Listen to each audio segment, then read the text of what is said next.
আসসালামু আলাইকুম, সকলে কেমন আছেন? আশা করি সকলে ভালো আছেন। আমি আল্লাহর রহমতে ভালো আছি। তো দেখতে পাচ্ছেন যে আমরা ক্লাসটি শুরু করতে যাচ্ছি। আর সবকিছু ঠিক থাকলে আমরা ঢাকা সেন্ট্রাল ইউনিভার্সিটি ভর্তি পরীক্ষার প্রস্তুতি 2025-26 সায়েন্সের ইউনিট টেস্ট। তো আমরা বিগত দিনে সেই কোর্সটি করবো বলে প্রতিশ্রুতি দিয়েছিলাম। তো কোর্সটি এই মুহূর্তে কোর্স করার আগে সর্বপ্রথম আমাদের যে বিষয়টার দিকে খেয়াল রাখতে হবে সেটা হলো গিয়ে গোছানো প্রস্তুতি। তো আমি দেখলাম যে আমি আমার এডমিশন টাইমে যেভাবে আর কি প্রস্তুতি নিয়েছিলাম তারই একটা সারসংক্ষেপ এবং তারই একটা বর্ণনা আমি এখানে তুলে ধরবো। তো আমার পরিচয়, আমি রাকিবুল ইসলাম, পড়াশোনা করছি ঢাকা সেন্ট্রাল ইউনিভার্সিটি কেমিস্ট্রি ডিপার্টমেন্টে। তো বিষয় হলো যে এখানে সবকিছু লেখা আছে, তারপরে আমি একটু বোঝার সাথে সবকিছু আস্তে আস্তে দিই। সেটা হলো গিয়ে আমি পুরা বই, physics first paper, second paper এবং কেমিস্ট্রি ফার্স্ট পেপার এবং সেকেন্ড পেপারের যে শর্ট সিলেবাসের যে অধ্যায়গুলো আছে সেই অধ্যায়গুলোকে আমি কম্বাইন করেছি। কিভাবে কম্বাইন করেছি? যে একটার সাথে আরেকটার বেসিক, যেটার সাথে যেটা রিলিভেন্ট, মানে একটার বেসিক দিয়ে আরেকটা অধ্যায় করে ফেলা যায়, এরকম করে আমি প্রত্যেকটা অধ্যায় যাতে করে মানে একটার বেসিক আরেকটার অধ্যায়ে কাজে লাগে সেই অধ্যায়গুলো একসাথে করেছি।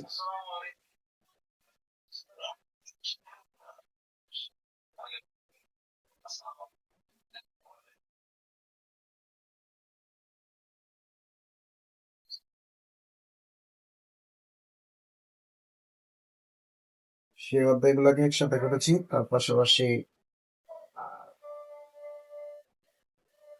এরকম করে সবগুলাই অধ্যায় নিয়েছি। তো ফিজিক্স এবং কেমিস্ট্রি আমি দুই পাশে সবগুলো অধ্যায় মানে রিলিভেন্ট অধ্যায়, যে অধ্যায় তার পাশাপাশি অধ্যায়গুলা দুই পাশে রেখেছি।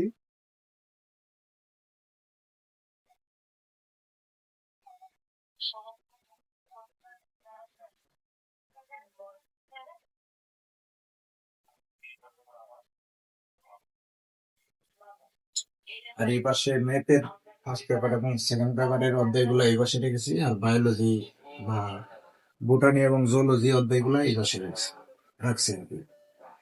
তো প্রথমত আমরা আর একটা স্পেশাল নোশন দিয়ে রাখছি যে 100% সায়েন্স পাওয়ার যে গোপন ট্রিক্সটা সম্পূর্ণ ভিডিও দেখার পরে আমরা সেটা জানাবো। তো সেই পর্যন্ত অপেক্ষা করুন এবং আশা করি লাস্টের যে ট্রিক্সটা, যারা আমার মতো ফাঁকিবাজি স্টুডেন্ট আছেন তাদের জন্য লাস্টের দিকে এই ট্রিক্সটা কাজে লাগতে পারে। আর কি যারা আসলে একটা সিট নিশ্চিত বা চান্স পাওয়ার পেলেই হয় আর কি, তাদের জন্য শেষ দিকে আর কি আমরা একটা ট্রিক্স দিয়ে রাখবো আর দিব আর। তো সেজন্য আর কি ভিডিওটা পুরোটুক দেখে।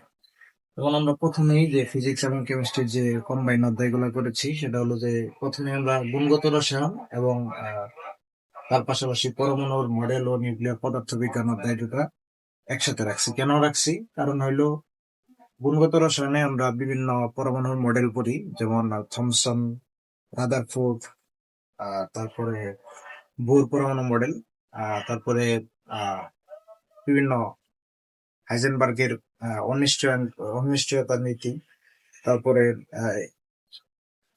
ডি ব্রগলির সমীকরণ, এগুলা সহ সবগুলা আছে। তারপরে হাইড্রোজেন বর্ণালী সবগুলা এই জায়গায় আছে আর কি, গুণগত রসায়ন।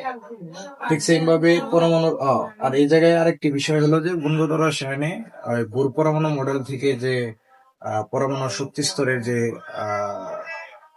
শক্তি স্তরের যে ব্যাসার্ধ, তারপরে শক্তি, তারপরে পরমাণুর শক্তি স্তরের বেগ, সেগুলা নির্ণয় করা হয় এই জায়গায় আসলে সিজিএস পদ্ধতিতে। আর এই পরমাণুর মডেল ও নিউক্লিয়ার পদার্থবিজ্ঞানে আসলে এসআই এককে আর কি সেই ভূর পরমাণু মডেল থেকে যে পরমাণু শক্তি স্তরে যে ইলেকট্রনের যে বেগ, শক্তি এবং এই পরমাণুর শক্তি স্তরের যে ব্যাসার্ধ, সেগুলো নির্ণয় করার আলোচনা করা হয়েছে। আর সেজন্য আমরা গুণগত রসায়ন এবং পরমাণু মডেল ও নিউক্লিয়ার পদার্থবিজ্ঞান একসাথে রাখছি। এর মধ্যে আরো কিছু বিষয় আছে, যেমন তেজস্ক্রিয় আহ আহ, কিছু বিষয় আছে, তেজস্ক্রিয়তার কিছু বিষয় আছে এই জায়গায়। তারপরে নিউক্লিয়ার ফিশন বিক্রিয়াগুলা এই জায়গায় আছে। তো সেগুলা একটু এক্সট্রা বিষয়, যেহেতু এই বেসিক আর এই বেসিক প্রায় রিলিভেন্ট এবং খুব কাছাকাছি। যেমন এই জায়গায় সিজিএস পদ্ধতিতে পড়ানো হয়েছে, আর এই জায়গায় আহ ওই সেই বিষয়গুলো এসআই পদ্ধতিতে পড়ানো হয়েছে, যার কারণে দুটো অধ্যায় একসাথে আছে। তারপরে সেকেন্ড অফ অল, এটা তো কেমিস্ট্রি ফার্স্ট পেপারের সেকেন্ড অধ্যায়, আর এটা হলো ফিজিক্স ফার্স্ট পেপারের নবম অধ্যায়। সরি, সেকেন্ড পেপারে, ফিজিক্স সেকেন্ড পেপারে নবম অধ্যায় এটা। তারপরে সেকেন্ড রাখছে আদর্শ গ্যাস ও গ্যাসের গতিতত্ত্ব, এটা হলো ফিজিক্স ফার্স্ট পেপারের দশম অধ্যায়। তো এই জায়গায় আদর্শ গ্যাস এবং বাস্তব গ্যাসের বিভিন্ন কিছু আলোচনা করা হয়েছে। তারপরে সে জায়গায় বয়েলের সূত্র, চার্লসের সূত্র, তারপরে অ্যাভোগাড্রোর সূত্র, তারপরে এগুলো আছে আর কি। তো এই সূত্রগুলা, সেম সূত্রগুলো আমরা পরিবেশ রসায়নে পড়বো।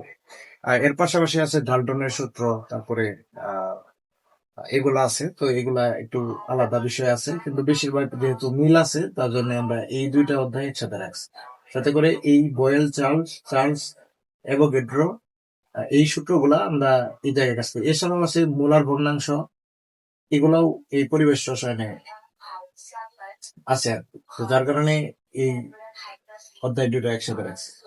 তারপরে থার্ড অফ অল আমরা থার্ডে রাখছি মৌলের পর্যাবৃত্ত ধর্ম ও রাসায়নিক বন্ধন।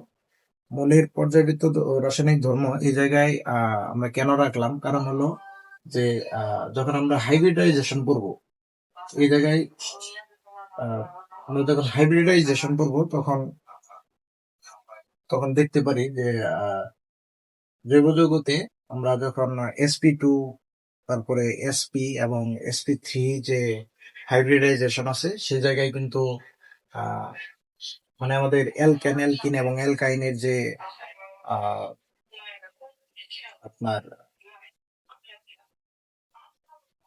মানে বিভিন্ন বন্ধন আছে, সিগমা বন্ধন, পাই বন্ধন।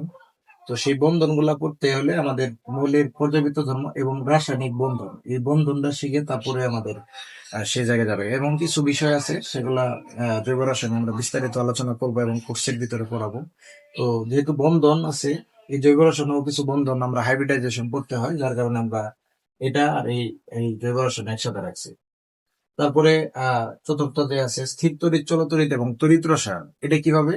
আচ্ছা, এটা হলো কেমিস্ট্রির ফার্স্ট পেপারের তৃতীয় অধ্যায়, আর এটা হলো জৈব রসায়নে, সরি, সেকেন্ড পেপারের, কেমিস্ট্রি সেকেন্ড পেপারের দ্বিতীয় অধ্যায়, জৈব রসায়ন। যাই হোক, আর পরিবেশ রসায়ন তো এটা তো বললামই, সেকেন্ড পেপারের প্রথম অধ্যায়, মানে কেমিস্ট্রি সেকেন্ড পেপারের প্রথম অধ্যায়, পরিবেশ রসায়ন। আর এটা ফিজিক্স সেকেন্ড পেপারের সেকেন্ড অধ্যায়, ফিজিক্স সেকেন্ড পেপারের থার্ড অধ্যায়, আর এটা কেমিস্ট্রি সেকেন্ড পেপারের ফোর্থ অধ্যায়, এটা তড়িৎ রসায়ন। তো এটা তিনটা অধ্যায় কেন? কারণ সবগুলোর সাথে তড়িৎ আছে। তড়িৎ মানে হলো বিদ্যুৎ, আপনারা সবাই জানেন যে তড়িৎ। এখন স্থির তড়িৎ মানে হলো যে আমরা চার্জ এট রেস্ট, যখন একটা চার্জ যখন স্থির থাকে, তখন সেই চার্জ নিয়ে বিভিন্ন আলোচনা, সেটা হলো স্থির তড়িতে। তারপরে যখন চার্জ ইন মোশন, যখন চার্জ গতি অবস্থায় থাকে, তখন যে আমরা যেটা নিয়ে পড়ি, সেটা হলো চলতড়িৎ। এবং আমরা জানি যে আয়নিত অবস্থায় বিভিন্ন লবণ তড়িৎ প্রবাহ পরিবহন করে।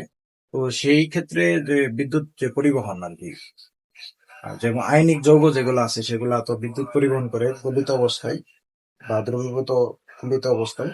তো সেই ক্ষেত্রে তড়িৎটা আসলে কিভাবে পরিবহন, মানে যেমন একটা ব্যাটারির ভিতরে যে তড়িৎ উৎপন্ন হয়, মানে তড়িৎ শক্তি উৎপন্ন হয়, সেটা কিন্তু এই তড়িৎ প্রসারের আলোচ্য বিষয়।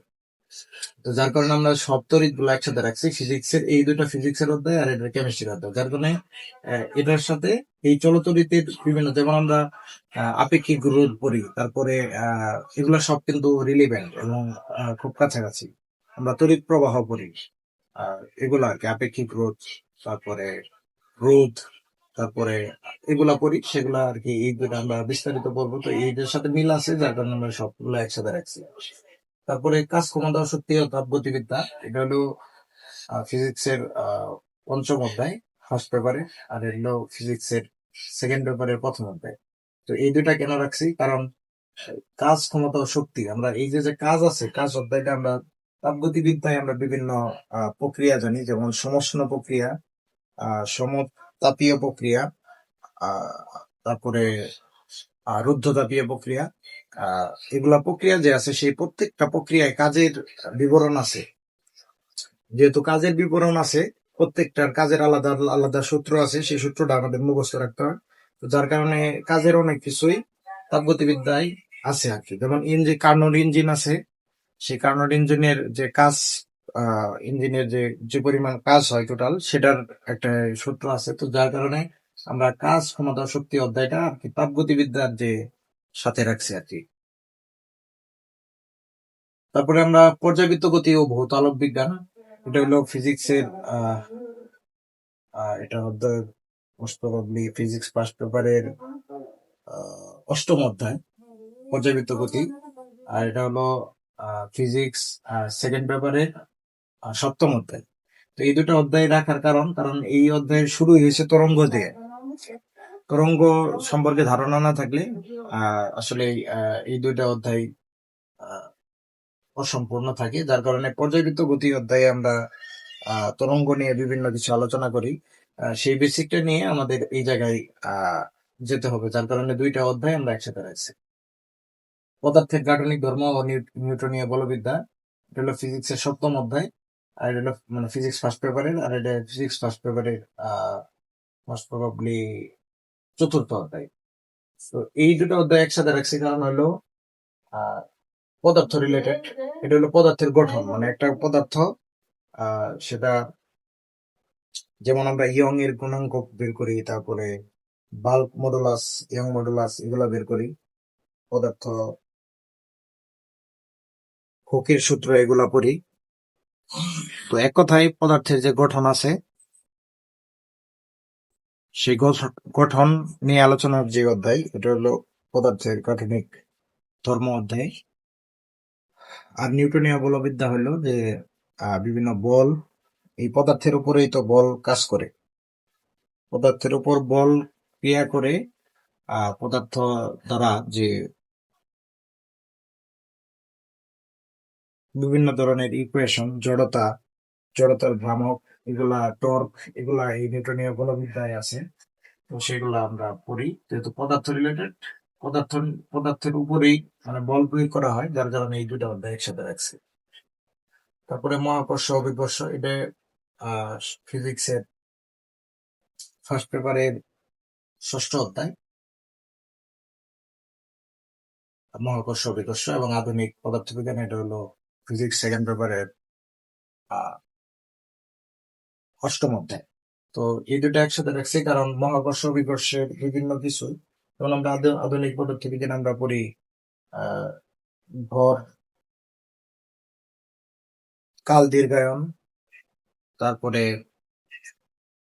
আহ দৈর্ঘ্য সংকোচন, এগুলা আর কি পড়ি। তো এগুলা অনেক সময় আমরা আহ অনেক সময় বলা হয় যে বিমানে করে গেলে বা বিমানে যাত্রা করলে নিচের একটি বস্তুকে কিভাবে দেখবে, যেহেতু এগুলা আছে, যার কারণে আমরা এই দুটো অধ্যায় একসাথে রাখছি আর কি। আর তো মহাকর্ষ অভিকর্ষতে আছে। আমরা মহাকর্ষ বল, অভিকর্ষ বল এগুলা নিয়ে পড়ি আর কি। এই দুটো একসাথে রাখছি আর কি এই জন্য। তারপরে ভৌত রাশি ও তার পরিমাপ, এটি ফিজিক্স এর প্রথম অধ্যায়। পরিমাণগত রসায়ন, কেমিস্ট্রি তৃতীয় অধ্যায়। রাসায়নিক পরিবর্তন আর কেমিস্ট্রির চতুর্থ অধ্যায়। আর এটা কেমিস্ট্রির কর্মমুখী রসায়ন, কেমিস্ট্রি ফার্স্ট পেপারের পঞ্চম অধ্যায়। তো এই সবগুলাই পরিমাপ রিলেটেড। যেমন ভৌত রাশি ও তার পরিমাপ, এটা হলো যে আমাদের যে আমরা যে কোনো রাশি, ভৌত জগতে টোটাল যা কিছু পরিমাপ করা যায় তাই তো রাশি। এই রাশিগুলা পরিমাপ করার জন্য যে একক লাগে সেগুলো আমরা এই জায়গায় পড়ি। তো এই পরিমাণগত রসায়ন তো আমরা জানি যে কোনো আমরা যে কেমিস্ট্রির যে মৌলগুলা পরিমাপ করি সেই মৌল পরিমাপের একক হলো মোল।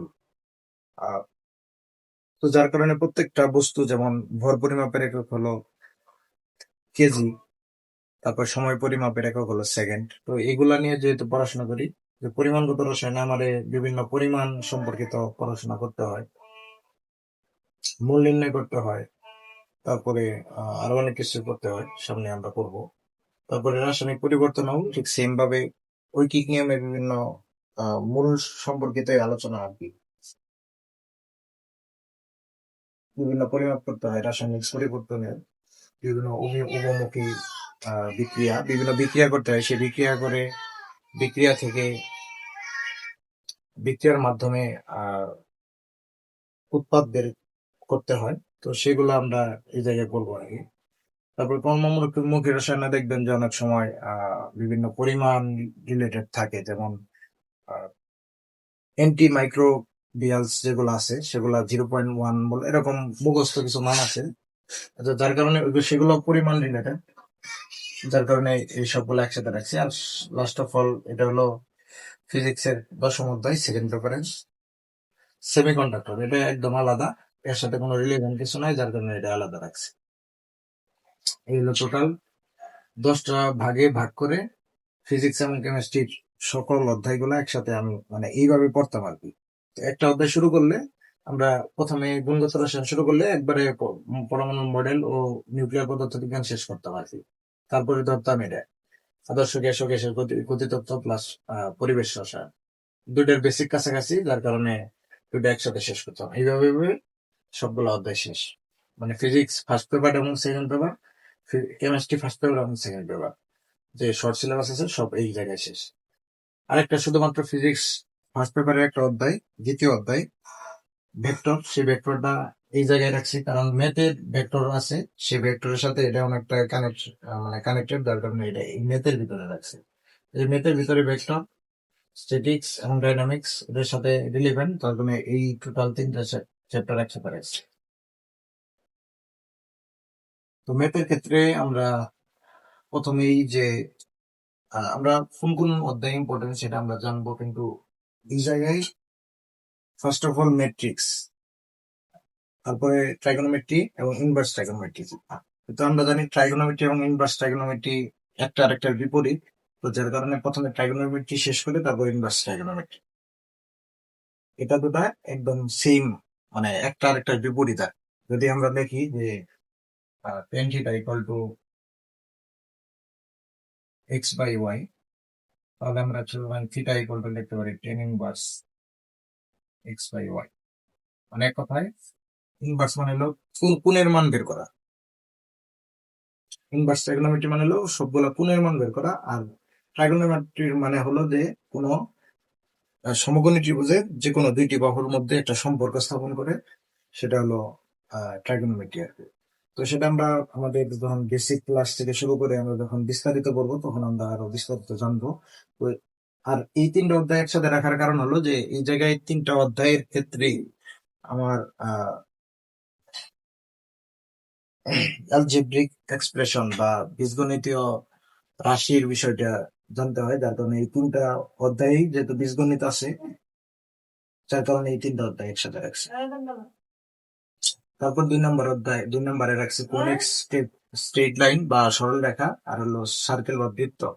কারণ এই কনিক্স থেকে স্ট্রেট লাইন এবং সার্কেল বের হয়েছে বা বৃত্ত বের হয়েছে। সবগুলার আলাদা আলাদা ইকুয়েশন আছে, স্ট্রেট লাইনের ইকুয়েশন আছে, সরল রেখার সমীকরণ আমরা জানি x plus B y plus C, বৃত্তের সমীকরণ আছে x square plus y square এরকম হয়। যেমন x square plus y square equal to 0, এটা হলো বিন্দু বৃত্তের সমীকরণ। এরকম কোনিক্স থেকে যেহেতু এগুলো আসছে, কোনিক্স এর ভিতরে আছে কি উপবৃত্ত, পরাবৃত্ত আর হলো অধিবৃত্ত, তিনটা আছে। প্রথমে হলো পরাবৃত্ত, উপবৃত্ত এবং অধিবৃত্ত। তো সেগুলো আমরা পড়বো। সেই কোনিক্স থেকে যেহেতু স্ট্রেট লাইন এবং কোনিক সার্কেল বেরোয়েছে, যার কারণে আমরা এই তিনটা অধ্যায় একসাথে করবো। প্রথমে কোনিক্স পড়বো, তারপর স্ট্রেট লাইন পড়বো, তারপরে কি সার্কেল করবো।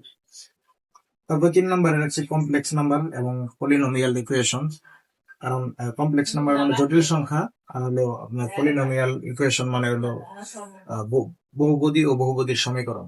তো বহুপদীর বেসিকটা আমরা এসএসসির হায়ার ম্যাথের যে দ্বিতীয় অধ্যায়, সে জায়গা থেকে বহুপদীর আমরা বেসিক জানি। তো সেই আরো বিস্তারিত আছে, আমরা পড়বো আর কি। কমপ্লেক্স নাম্বার এটা টোটালি একটা নতুন একটা অধ্যায়, আমরা অনেক পরে আসছি। যেহেতু এমসিকিউ পরীক্ষা হবে, এত বেসিক আসলে ওই এসএসসি লেভেল থেকে বেসিক আসলে প্রয়োজন পড়ে না। তারপরে 4 নম্বরে রাখছি হলো ডিফারেন্সিয়েশন এবং ইন্টিগ্রেশন। ডিফারেন্সিয়েশন ইন্টিগ্রেশন পড়ার জন্য আমার ফার্স্ট অফ অল 100% ইম্পর্টেন্ট হলো ট্রাইগোনোমেট্রি এবং ফাংশন। ফাংশন আমরা যদি না পড়ি তাহলে আসলে ফাংশনটা আসলে আমাদের সিলেবাসে নাই। তো যার কারণে ফাংশনটা একটু আমাদের আমরা হয়তো বা পড়ছি, এসএসসি লেভেলে কিছু ফাংশন পড়ছি, তো সেটাই হবে আর কি। আর মোস্ট প্রবাবলি লাগবে হলো ট্রাইগোনোমেট্রি।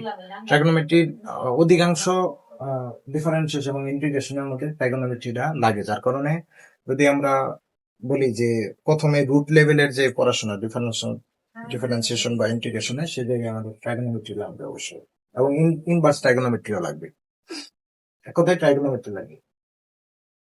তাহলে যেহেতু আমরা ডিফারেন্সিয়েশন এবং ইন্টিগ্রেশন এই জন্যই রাখছি, কারণ দুইটা একসাথে একটা আরেকটার বিপরীত, যার কারণে এটা রাখছি।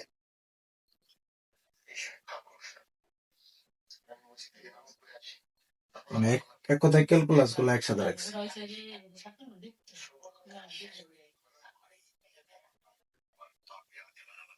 তারপরে শেষের দিকে রাখছি ভেক্টর, স্ট্যাটিক্স এবং ডাইনামিক্স। ভেক্টর কেন রাখছি, কারণ ভেক্টরের সাথে স্ট্যাটিক্স এবং ডাইনামিক্স এটার সাথে রিলিভেন্ট। যেমন ভেক্টরের বিভিন্ন সামান্তরিক সূত্র, তারপরে ত্রিভুজ সূত্র, তারপরে বিনিময় সূত্র, এগুলো আছে আর কি। তারপরে ডট গুণন, ক্রস গুণন, এগুলো আছে। এগুলো ম্যাথেও ডট গুণন, ক্রস গুণন সম্পর্কে আছে, এবং ভেক্টরের ক্যালকুলাসও আছে, ভেক্টর ক্যালকুলাস। যাই হোক, সেজন্য ভেক্টর এবং স্ট্যাটিক্সে কেন রাখছি, কারণ স্ট্যাটিক্সে সামান্তরিক সূত্র দিয়ে অনেক সেই ভেক্টরের যে আমরা ফিজিক্সের ভেক্টরের যে সামান্তরিক সূত্র করি, সেটা স্ট্যাটিক্সেও আছে, এবং ডাইনামিক্সেও সেই বিষয়টা আছে। যেমন ওই যে নদী নৌকার যে ম্যাথ গুলো আছে, সেই জায়গায় আছে আর কি। তো যার কারণে এই 3টা অধ্যায় রাখছি। এই 3টা অধ্যায় আসলে তেমন ইম্পর্টেন্ট না, মানে ভর্তি পরীক্ষার জন্য ইম্পর্টেন্ট না, তবে এইচএসসি লেভেলের ভেক্টর, স্ট্যাটিক্স এবং ডাইনামিক্স এটা সিকিউ এর জন্য খুব ইম্পর্টেন্ট। তারপরে বায়োলজির যে অধ্যায়গুলা, যেমন প্রথমেই আমরা এইভাবে ভাগ করছি, মানে রিলিভেন্ট, মানে আমি আগে বলে নিয়েছি যে একটা অধ্যায়ের সাথে আরেকটা অধ্যায় মিল থাকে। কিভাবে মিল থাকে? প্রাণীর বিভিন্নতা ও শ্রেণীবিন্যাস। প্রাণীর বিভিন্নতা ও শ্রেণীবিন্যাস মানে আমরা যে এই বিভিন্ন জীবজগৎ সম্পর্কে আলোচনা করি, মানে আমাদের বিভিন্ন প্রাণী আছে, বিভিন্ন উদ্ভিদ আছে, তো সেগুলা সম্পর্কে আমার জানতে হবে। ইভেন এই অ্যামাজন জঙ্গলে এমনও উদ্ভিদ আছে যারা কিনা মানুষ পর্যন্ত খেয়ে, মানে মানুষ বা প্রাণী খেয়ে ফেলতে পারে। তো এই বিভিন্ন উদ্ভিদ বা বিচিত্র প্রকারের উদ্ভিদ আমাদের আসলে মনে রাখা বা আমাদের যে করা, মানে একটা মনে রাখা, এতগুলা বিচিত্র প্রজাতির প্রাণী আমাদের মনে রাখা বা জীব মনে রাখা আমাদের খুব কষ্টকর। যার কারণে আমরা একটা ক্লাস বা একটা শ্রেণীতে বা সবগুলাকে একই বৈশিষ্ট্যের উপর ভিত্তি করে আমরা ভাগ করে আমরা কি করি, সেগুলা পরিচয় জেনে নিই। যেমন আমার নাম রাকিব, আমাদের যদি কেউ না চেনে তাহলে আমার বৈশিষ্ট্য আসলে কেউ বুঝবে না। তো আগে প্রথমে আমাদের সবকিছু প্রাণী বা জীব, মানে এক কথায় জীব বলতে প্রাণী এবং উদ্ভিদ, এবং অণুজীব যারা আছে তাদেরকে আমাদের আগে চিনতে হবে তারা আসলে কোন ক্লাসের ভিতরে পড়ে বা তাদের বৈশিষ্ট্য কি, সেটা যখন আমরা আগে থেকে জানবো। যে যেমন আমরা অনেক সময় বিভিন্ন বংশ বা গোত্রকে আমরা আলাদাভাবে চিনি। যেমন আহ যদি আমরা বলি যে মোচার বা চন্ডাল, হ্যাঁ, এগুলা হলো নিচু জাত আর কি। তো হিন্দু ধর্মের যে নিচু জাত গুলা আছে তারা কিন্তু আসলে এই নামেই কিন্তু তাদের আসলে বৈশিষ্ট্য বোঝা যায়। তো ঠিক সেম ভাবে একটা জীবের একটা নির্দিষ্ট ক্লাস বা একটা নির্দিষ্ট শ্রেণীবিন্যাস যদি থাকে, তাহলে তাদের সেই একটা নামের উপর মানে তাদের একটা বৈশিষ্ট্যের মানে বৈশিষ্ট্যগুলা সেই নামের উপর ভিত্তি করে আমরা বুঝে নিতে পারবো। তো সেই সুবিধার্থে আমাদের প্রাণীর যে বিভিন্ন প্রাণী বা জীবের এক কথায় জীবের যে বৈশিষ্ট্যগুলো আছে সেই বৈশিষ্ট্যের ভিত্তি করে শ্রেণীবিন্যাস করা হয়। সেই জায়গায় আমরা মানে এক কথায় পরিচয় আর কি, প্রাণীর পরিচয়, সেটা অলরেডি তো আপনারা পড়ছেন, তো জানার কথা। তো এটা অধ্যায় একসাথে রাখছি। তারপর আমরা যে এই প্রাণী বা জীবগুলা যা আছে সেই জীবগুলো আসলে কি দ্বারা গঠিত, কোনো কোনো না কিছু একটা যে কোনো সবকিছু কোনো না কোনো উপাদান দ্বারা গঠিত। যেমন পদার্থ আমরা জানি কি দ্বারা গঠিত, অণুপরমাণু দ্বারা গঠিত। যেহেতু জীব, তাদের মধ্যে জীবন আছে, তাহলে অবশ্যই কোনো জীবন রিলেটেড কোনো কিছু দ্বারা গঠিত, যার ভিতরে অবশ্যই কি থাকবে, জীবন থাকবে এবং সজীব থাকবে। তো সেগুলো আমরা জানি কোষ, সেই কোষ দ্বারা গঠিত হয় এবং কোষের যে বিভিন্ন উপাদান থাকে কোষের ভিতরে সেগুলো হলো এই জায়গায় পড়াশোনা। প্রথমে আমরা জীব চিনলাম, জীব কিভাবে মানে জীবের পরিচয় জানলাম, সেই জীবগুলা কি দ্বারা গঠিত। উদ্ভিদ এবং প্রাণী আমরা জানি সবগুলা জীব, সেগুলো কি দ্বারা গঠিত সেটা জানলাম। তারপরে আমরা সেই কোষ, যেহেতু মানে এই জীবগুলা তো আর ছোটবেলা মানে আপনার ছোটই থাকে না, অবশ্যই জীবগুলা তো বড় হয় এবং বংশবৃদ্ধি করে, তো তার জন্য তো কোষ বিভাজন হতে হবে। তো কোষ বিভাজন হতে জন্য যেহেতু এই তিনটা অধ্যায় রিলিভেন্ট, তার জন্য তিনটা অধ্যায় একসাথে রাখছি। তারপর রাখছি হলো পরিপাক ও শোষণ। এটা হলো, এটা তো বায়োলজির সেকেন্ড পেপারের প্রথম অধ্যায়। এটা তো কোষ ও কোষের গঠন হলো আপনার বোটানির প্রথম অধ্যায়। আর এটা হলো বোটানির প্রথম অধ্যায়। সরি, একটু এক মিনিট দেখে নিন।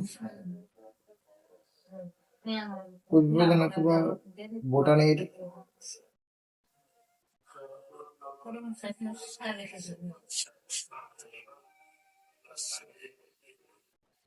দ্বিতীয় অধ্যায়, বোটানির দ্বিতীয় অধ্যায়। সরি, বোটানির বা জীববিজ্ঞান প্রথম পত্রের দ্বিতীয় অধ্যায় হলো কোষ বিভাজন, আর এটা হলো প্রথম অধ্যায় বোটানির মানে উদ্ভিদ বিজ্ঞানের প্রথম অধ্যায়। আর এটা হলো পরিপাক ও শোষণ, এটা হলো আপনারা জানেন যে আহ তৃতীয় অধ্যায়, আহ, মানে প্রাণী বিজ্ঞানের তৃতীয় অধ্যায় বা জুলজির থার্ড চ্যাপ্টার এটা। তো এটা আলাদা রাখছি কারণ এটা হলো আপনার পরিপাক, মানুষ কিভাবে খাবার খাওয়ার পরে পরিপাক করে বা এই খাবারগুলা কিভাবে শোষণ করে শক্তিতে রূপান্তর করে, সেটা পরিপাক ও শোষণ অধ্যায়। এবং অণুজীব এবং রক্ত সংবন্ধ একসাথে রাখছে। অণুজীব হলো ফিজিক্স, সরি, বায়োলজি প্রথম পত্রের চতুর্থ অধ্যায়। এটা হলো জুলজির চতুর্থ অধ্যায়। অণুজীব এবং রক্ত সংবন্ধ কেন একসাথে রাখলাম, কারণ আমরা জানি যে রক্তের মাধ্যমে অনেক সংবহন মানে অনেক রোগ ছড়িয়ে থাকে। যেমন আপনারা হয়তোবা অলরেডি পড়েছেন যে ডেঙ্গু যে রোগ, সেই ডেঙ্গু রোগের যে বিবরণ সেটা পড়ছেন, এই অণুজীব অধ্যায়ে সেটা পড়া হয়। তো সেই ডেঙ্গু কিন্তু এই রক্তের মাধ্যমে ছড়ায়। এই রক্ত সংবন্ধ এই কারণে দুটো একসাথে রাখছে, অণুজীব এবং রক্ত সংবন্ধ। তারপরে উদ্ভিদ শালিততা এবং শ্বসন ও শ্বাসক্রিয়া একসাথে রাখছি। এটা হলো ফিজিক্সের সরি বায়োলজির প্রথম পত্রে নবম অধ্যায়। আর এটা হলো শ্বসন ও শ্বাসক্রিয়া হলো যে আপনার প্রাণী বিজ্ঞানের দ্বিতীয় সরি ষষ্ঠ অধ্যায়। এটা একসাথে রাখছি কারণ হলো যে এই জায়গায় আছে উদ্ভিদ শালীনতাতে আছে আপনার সালোক সংশ্লেষণ এবং শ্বসন। তো আমরা শ্বসনটা তো সালোক সংশ্লেষণ এবং শ্বসন ওতপ্রোত ভাবে জড়িত। কারণ হলো সালোক সংশ্লেষণের যে উদ্ভিদ কি করে কার্বন ডাইঅক্সাইড ত্যাগ করে, সরি কার্বন ডাইঅক্সাইড গ্রহণ করে এবং অক্সিজেন ত্যাগ করে। সেই অক্সিজেন আবার মানুষ গ্রহণ করে, এবং মানুষ গ্রহণ করার পরে মানুষ এবং উদ্ভিদ নিজেরাও তাদের মানে শক্তি উৎপাদন করার জন্য বা তাদের ভিতরে শ্বসন ঘটানোর জন্য অক্সিজেন আবার গ্রহণ করে। তো সেই ক্ষেত্রে আমরা যেহেতু শ্বসন এবং সালোক সংশ্লেষণ একসাথে আছে, সেটা উদ্ভিদ করতে আছে, শ্বসনও আছে, শ্বসনের আলোচনা আছে, এবং শ্বসন ও শ্বাসক্রিয়ায় ওই শ্বসনের আলোচনাও আছে। এখন শ্বসন আবার অন্তঃশ্বসন, বহিঃ শ্বসন এরকম আছে। তো এগুলো আমরা বিস্তারিত করবো, যেহেতু একসাথে রিলিভেন্ট আছে, তাহলে এই দুটো অধ্যায় আমরা একসাথে বলবো। টিস্যু ও টিস্যুতন্ত্র এবং অঙ্গ সঞ্চালনা। টিস্যু ও টিস্যুতন্ত্রতে আছে আপনার এই উদ্ভিদ যারা আছে, গাছ আর কি, উদ্ভিদের আপনার গঠন বা উদ্ভিদ কিভাবে আপনার উদ্ভিদের মূলের গঠন, তারপরে কাণ্ডের গঠন, এগুলো আছে। মানে এক কথায় তাদের যে দৃঢ়তা, মানে উদ্ভিদ যে দাঁড়ায় থাকে বা দৃঢ়তা প্রদান করে, এই দৃঢ়তার যে গঠনগুলো আছে বা যে উপাদান দ্বারা আসলে কাণ্ড যে আছে, কাণ্ডের মাধ্যমে তো উদ্ভিদ তার পুরা শরীরের ভর বহন করে। আবার অঙ্গ সঞ্চালনাতে আমরা পড়ি যে স্কেলেটন বা হাড়, হাড় নিয়ে পড়াশোনা করি। তো সেটাও স্কেলেটনও কি করে, আমাদের শরীরের ভার বহন করে। যেহেতু দুইটা অধ্যায়ই আপনার উদ্ভিদের যে আপনার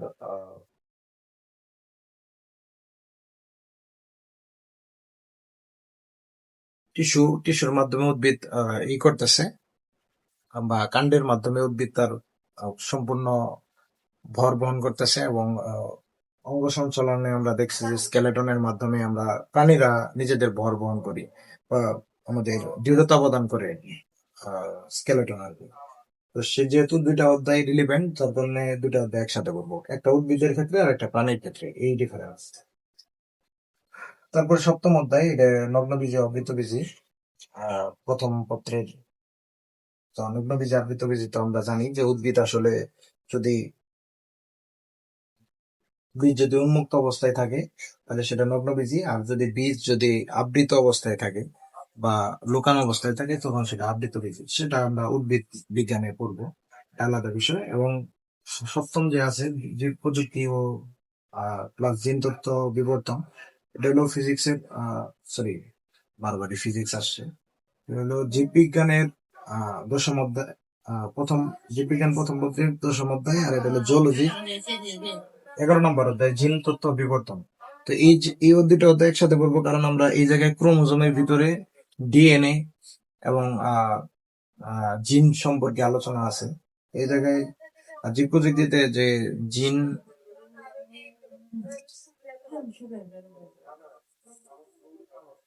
আপনার জিনের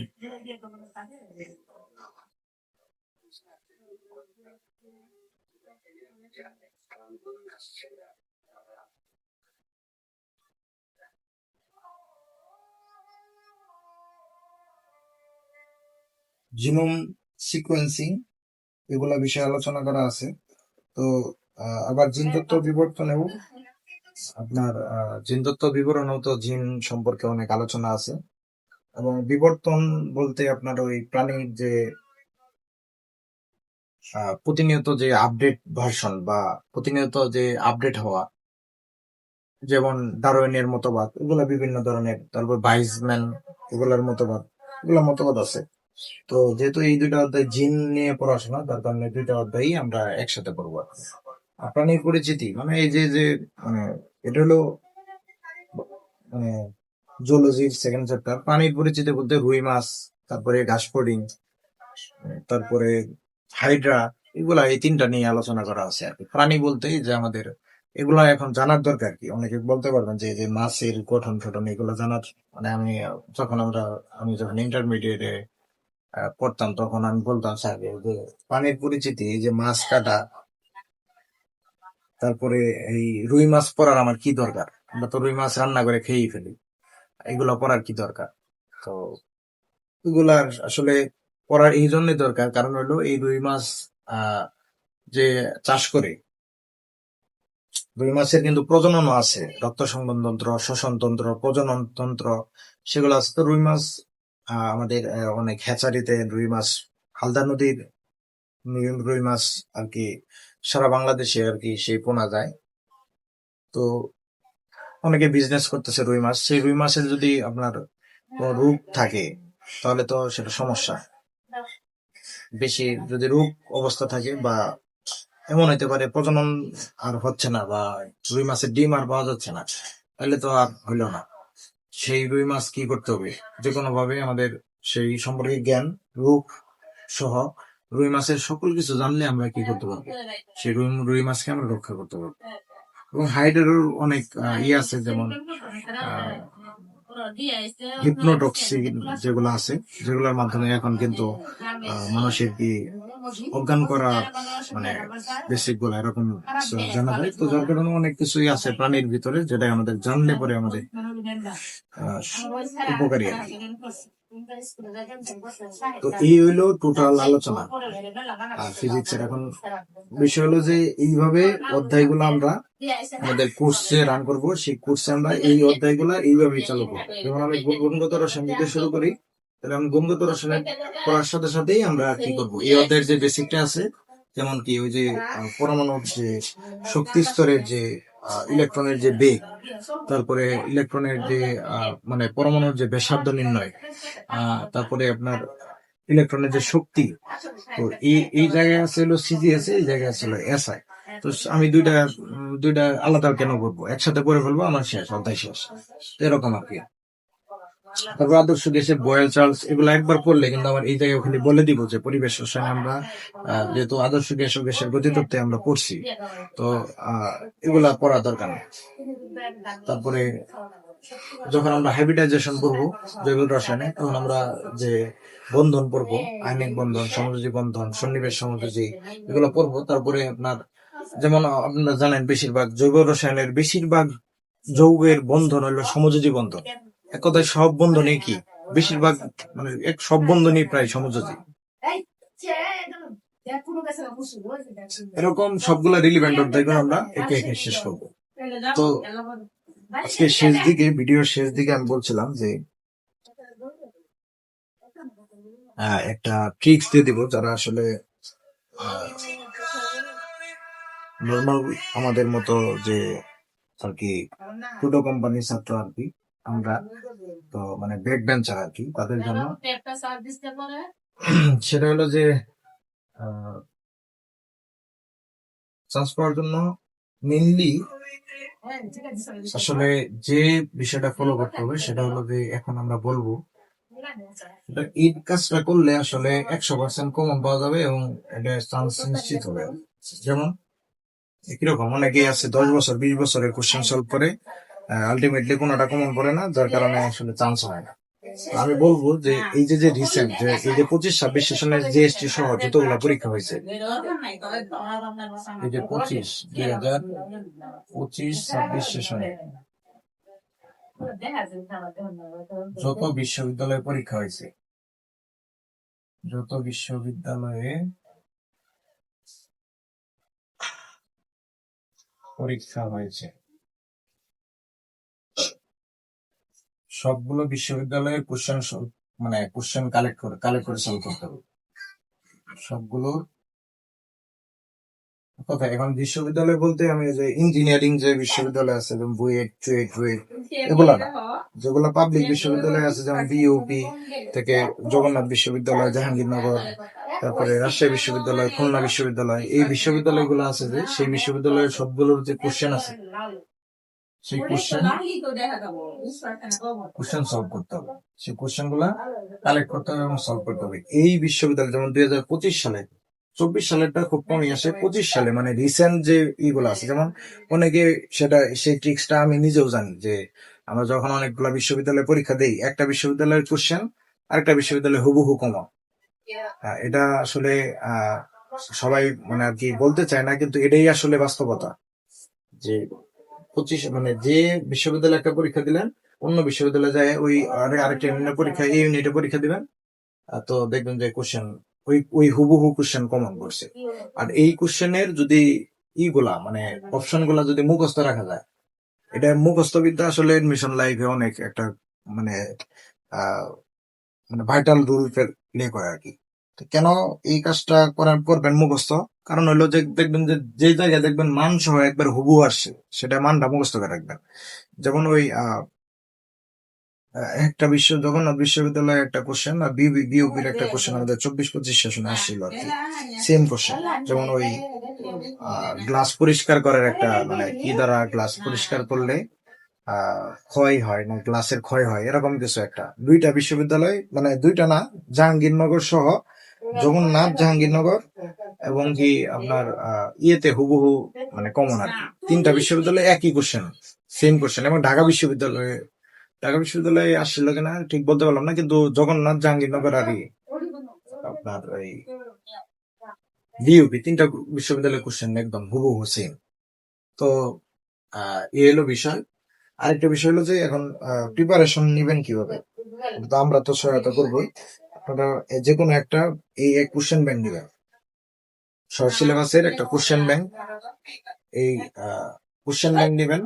এই কোশ্চেন ব্যাংকের এটা হলো ট্রিক্স আর কি। কোশ্চেন ব্যাংকের দেখবেন প্রথমত, ফার্স্ট অফ অল তো এই এটা তো সলভ করবেনই, মানে 25-26 সেশনে তো সবগুলা কোশ্চেন তো একবার মুখস্থ করবেন ডাইরেক্ট।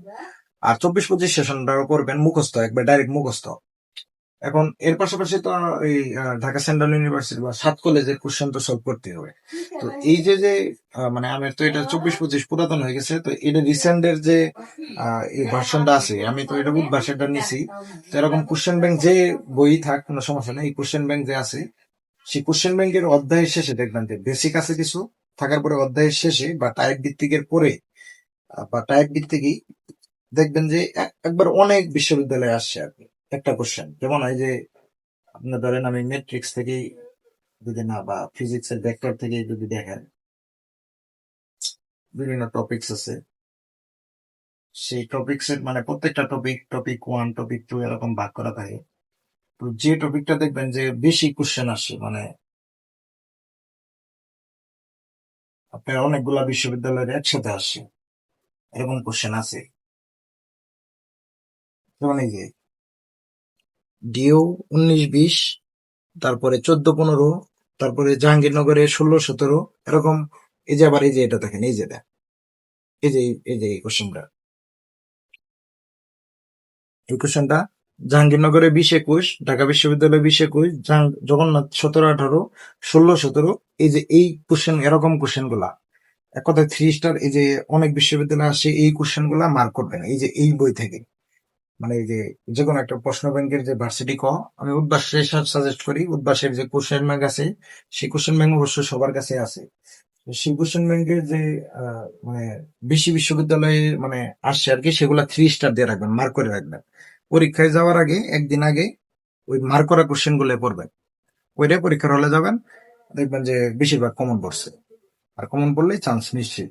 আর 40 মার্ক পাইলেই তো পাস করলেই এবার হয়তো সম্ভব না, কারণ গতবার চান্স মানে পাওয়ার জন্য 40 পাইলেই হয়েছে, কিন্তু এবার একটু কম্পিটিশন হবে, কাট মার্ক আর একটু বাড়তে পারে আর কি। তো যাক, এটাই হলো লাস্ট ইয়ার আমাদের যে ট্রিক্স আর কি, যারা আসলে এত পড়াশোনা করবার মনে চায় না, মানে ঘোরাফেরা করবার মনে চায়। তো যাই হোক, আমরা এইভাবে আর কি কোর্সটা রান করবো। তো আমি হয়তো বা এখন আমি আমার গ্রামে আছি, তো সামনে আমার যে ঢাকাতে যে আমরা যে জায়গায় থাকবো আর কি, বা যে জায়গায় আমরা আমাদের আহ, নতুন একটি জায়গা, সেই জায়গায় রান করব। তো মাঝখানে একটু সময় লাগতে পারে। তো কবে থেকে এই কোর্সটি করাবো, এখন আপনারা কবে থেকে শুরু করা যায়, যেহেতু পরীক্ষার ডেট এসে করছে আর কি, মোস্ট প্রবাবলি জুলাইয়ের 17 এবং 17 তারিখ অথবা 14 তারিখে হয়তো বা এই দুটা ডেটে পরীক্ষা আর কি। ও আর আরেকটি বিষয়, এটা তো বিজ্ঞান ইউনিটই হলো। এখন যারা মানবিকে আছেন, আর্টসের ইউনিট, বি ইউনিটের ক্ষেত্রে পড়াটা একটু চিন্তা ভাবনা করে করতে হবে। বি ইউনিটে যেমন বাংলা প্রথম পত্র এবং এইভাবে করতে হবে বি ইউনিটে, বা মানবিক ইউনিটে যারা আছেন, বা মানবিক বা ব্যবসা ইউনিট,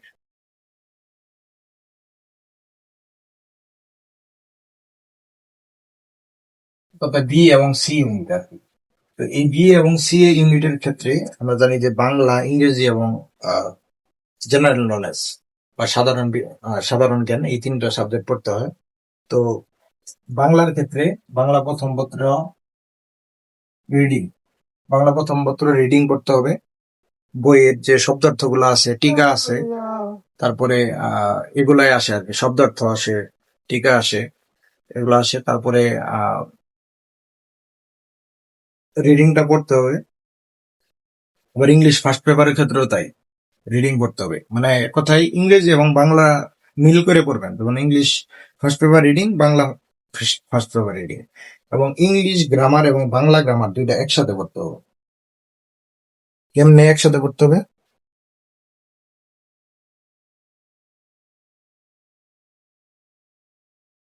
যেমন ইংলিশ সেকেন্ড পেপারের যে গ্রামার আছে এবং বাংলা সেকেন্ড পেপারের যে গ্রামার আছে,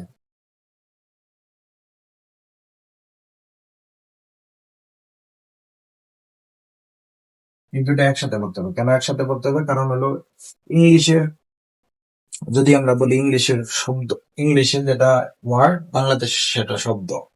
ইংরেজি যেটা লেটার, বাংলাদেশ সেটা বর্ণ।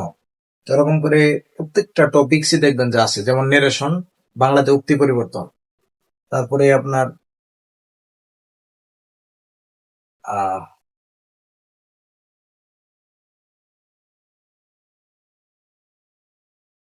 এরকম প্রত্যেকটা টপিক্স আর কি মিল আছে। পার্টস অফ স্পিচ, বাংলাতে পদ, পদ প্রকরণ। তো এই টপিক্স গুলা প্রত্যেকটা, যেমন নাউন, বিশেষ্য, প্রনাউন, সর্বনাম, এরকম মানে প্রত্যেকটা টপিক্স এর সাথে রিলেভেন্ট আছে বাংলা গ্রামার এবং ইংলিশ গ্রামার। তো এই দুটো একসাথে পড়লে মানে আপনার সময়ও কম লাগবে এবং খুব তাড়াতাড়ি প্রস্তুতি হবে আর কি।